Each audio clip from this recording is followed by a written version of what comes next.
Good afternoon, everyone, and welcome back to the Black Robe podcast. It's your girl, Anzhane Slaughter, here with my lovely co-host, Miss Carol Mitchell. How are you doing, Carol?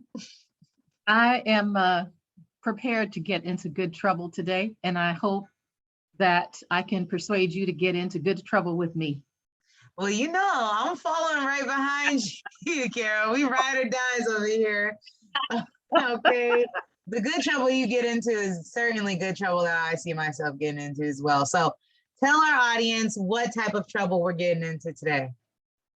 Well, I'm sure most of them have seen or heard about the January 23rd, what we call the drive-thru policing incident, where a Tacoma police officer drove his vehicle through a crowd of onlookers, participants, observers, whatever you want to call them, to a street racing event in downtown Tacoma.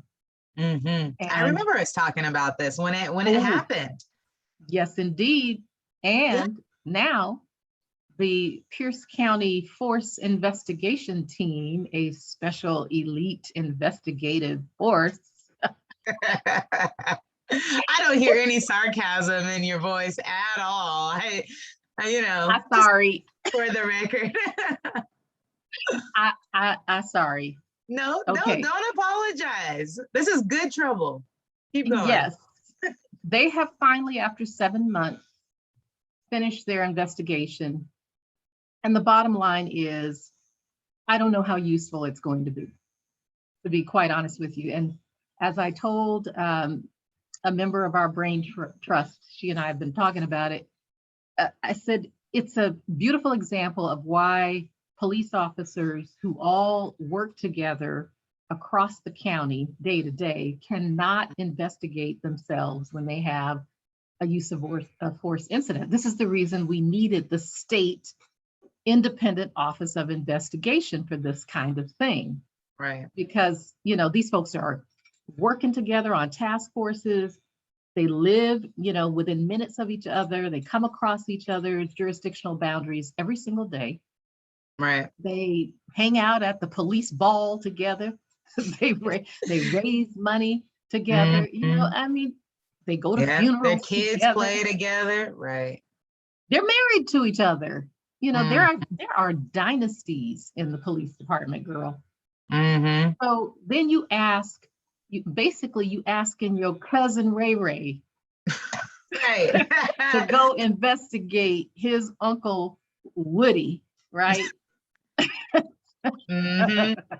course he's not really going to be, of course he's not going to, he's not coming from that impartial, neutral stance. He has a little bit of a bias, right?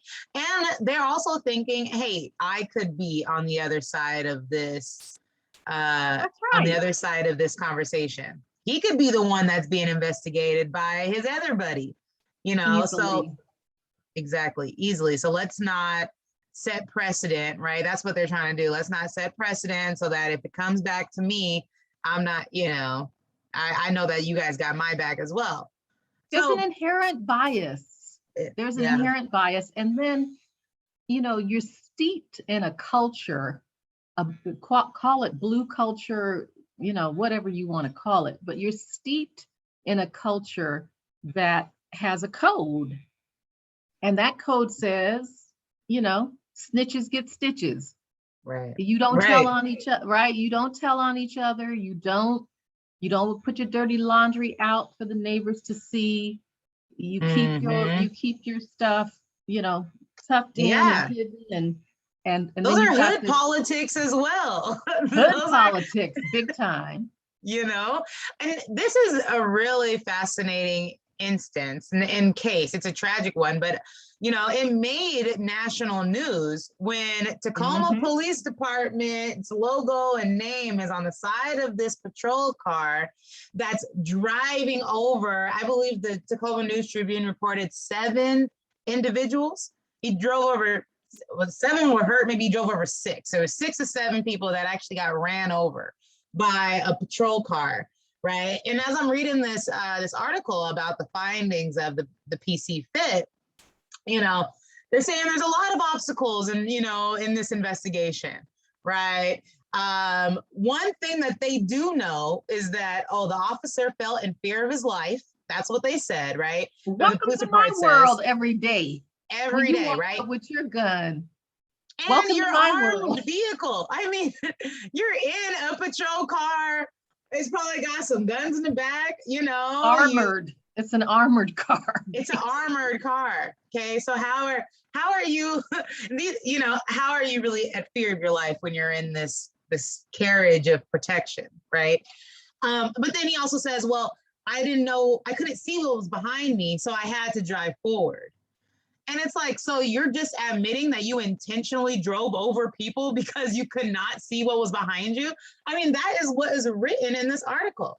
Okay, where is the accountability for that? Where is the, okay, you don't drive back or forward, you just sit there, you know, so that you don't hurt people. There was someone who, and I don't know if the name was mentioned in the article, but has, you know, is facing a collapsed lung after this incident, has leg pains after this incident, and still no accountability has been held for this officer, right? And then no, they're going to have to sue them in a civil court to get any kind of justice. And then you know what they'll do?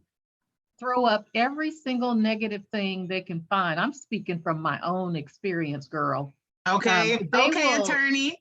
They will throw up every single negative thing from 1997 that the brother, because I think it is, or whoever was injured, anything at all to discredit him. Yeah. Instead of addressing the problem of how use of force harmed people that day unnecessarily. Now, I read about how they couldn't get the witnesses to cooperate, right?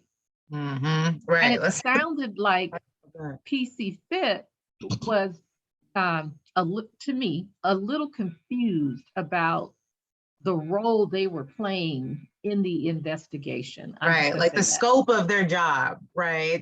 If your role is to evaluate the use of force, then what difference does it make if folks were out there in what you consider to be engaged in illegal activity?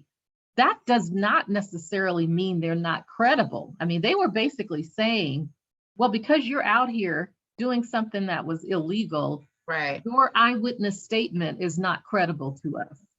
And because you're not willing to tell us the full scope of your possibly illegal activity, we can't really believe anything you're telling us. We can't right? I don't understand. You're not credible if you committed a crime. But they use co-defendants to testify against folks committing crimes all day long. Right. I mean, when is it that bystanders, like someone who is just observing a crime, becomes a part of that crime? Why, you know, these weren't people that were driving the vehicles, that were doing the donuts on the intersection of 9th and Pacific, right? These are just people, who knows, they could have been leaving the Cheesecake Factory or the spaghetti factory or whatever, and just happened to be on the street at the same time this was going on. I mean, we still take witness statements from people that witness burglaries, witness robberies. I mean, how does that make them, you know, how does that make their actions illegal? How can you prove the intent? If I don't admit that I am committing a crime by being there, if I don't want to admit to that, because I've watched enough Perry Mason and Law and Order to know I better not incriminate myself. Or I plead the fifth. That doesn't mean that what I observed your guy do is not true. Exactly. But they're saying, oh, well, we don't find these witnesses credible because they wouldn't tell us this, you know, the extent of their own wrongdoing. And some of them didn't want to incriminate other people who they knew. And it felt like they were not just trying to investigate whether the officer used force improperly, or, you know, the level of force was not reasonable under those circumstances. That's what they're supposed to be looking at. Instead, they're looking at, well, did the witness, you know, is the witness over here committing some other kind of crime. And if they are and won't tell us about it, well, then we can't count what they've said about our officer.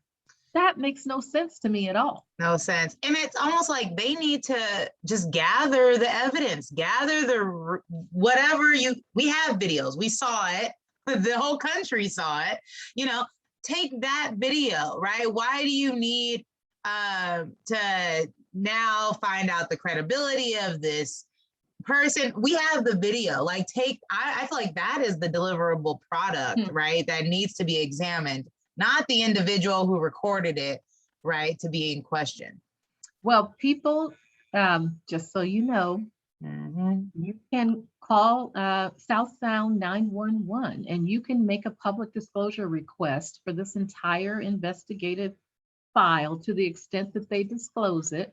And here's the other thing I thought was kind of interesting.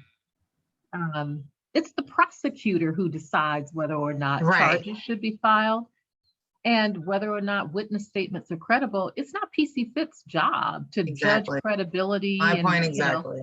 That's the prosecuting attorney's job to do. They're supposed to be fact finders, impartial fact finders who gather the evidence to the best of their ability and who present that to the prosecuting attorney. By the way, it's going to take them 6 months.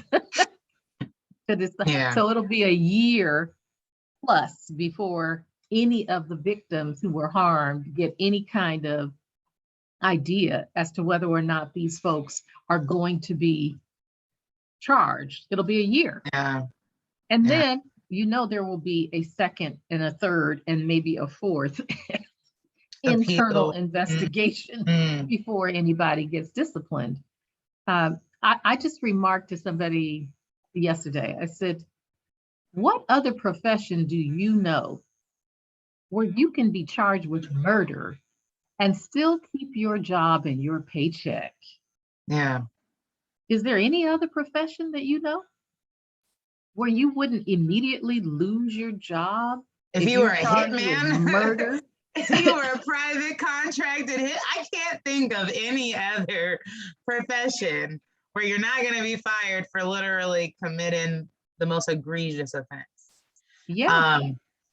So now, we just last week we were talking about 1310, right? House Bill 1310, and now we actually have a state law that protects our right? And hopefully is going to encourage more de-escalation tactics. What can we do as just individuals, as Black people walking in this state, would even knowing our rights help us in future circumstances like this? I mean, maybe not in this one where the officer is in an armored car with the windows rolled up. I don't think he's gonna hear people or even stop driving if you're like, I know my rights. We just passed House Bill 1310 and you guys cannot do X, Y, and Z anymore. Well, but would that help at all? Maybe it's that simple. Maybe the IBJ needs to pass out House HB 1310 buttons. Right. We need it. We need for folks to wear every time they go out somewhere at night where they may or may not run into a police officer who, according to PC Fit, hey, it's the Criminal Justice Training Center's fault. They never trained officers on how to deal with that set of circumstances. So you can't really blame the officer. At this point, I'm losing hope for the internal process. I don't trust, and I think a lot of people don't, okay, we can blame DEI training all day, but with the high level, with the number of crime that's still happening, gun violence is still happening right now, we're already low on resources. We got officers quitting. We was talking about that article and the cases that are being solved, right? That rate is declining. So we don't really have time. I think that we need to work the training on both ends, right? Internally, as slow as that might take, it's still necessary. It still needs to happen. People coming straight out the academy need to know that in Washington State, we have to de-escalate. but then we also need people in the community to know our rights. And it just brings me back to Black Panther's original model, you know, which was all about just knowing our rights and protecting ourselves. I mean, you know how intimidating that was when you can actually recite verbatim the state law? That had a lot of officers back up, you know, because a lot of them don't know it, you know, because they might go through an 8-hour training, you know, once a year, or maybe some would go through 40 hours worth of de-escalation training, a very small percentage of the department. And so they're not, you'd be surprised how many of them don't even know what the law really is expecting of them. And so, and some of them have been doing it for so long this way, using force the way they've been using it. It's not going to happen overnight that they're going to make the switch. It's not an on and off switch. It's going to take time. Yeah. In the meantime, I like your idea, though, that our job is to educate the community, to make sure they know what the law says and how it's protected. So maybe what we should do is try to get one or more of the architects of the law to come on the Black Robe podcast and help us talk about it and lay it out in very simple terms. And then maybe we'll produce something for folks that they can carry in their pocket. Yeah. Like the black card, right? They can pull out their black card. Exactly. With House Bill 1310 on the back of it. I've got my black card. I like it. You don't even have to be black. You don't even have to be black to carry the black card, because it is not about race. It's about protecting human life. Exactly. Absolutely. And holding people accountable, you know, and putting some respect on our state laws too. You know, we got to uphold, you guys are law enforcement. Now we're enforcing the law enforcement. I know, isn't that crazy? But that's what you have to do. Well, hey, I think that's my cue that time is up. Time is up. Well, you guys know what we're thinking about over here at the IBJ. Stay tuned for maybe a black card to come to the surface. And, you know, who knows, maybe Jesse Johnson to appear on our podcast and tell us a little bit more about his House Bill 1310. Let's ask him, because that would be great. I would love it. All righty, Carol. All right, my dear. See you later. Guys. See ya. Have a great rest of your day, guys. Bye.